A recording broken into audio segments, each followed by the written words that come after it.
महामार्गावर कुरणखेळ जवळ अकोल्यावरून मूर्तिजापूरच्या दिशेने जाणारा डिझेल वाहतूक करणारा टँकर उलटल्याने घटनास्थळी नागरिकांनी डिझेल काढण्यासाठी मोठी झुंबड केली होती।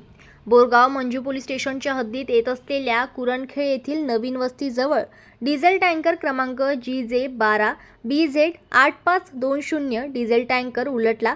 यामध्ये टँकरमधील ड्रायव्हर मंगेश यादव राहणार उडीसा हा जखमी झाला।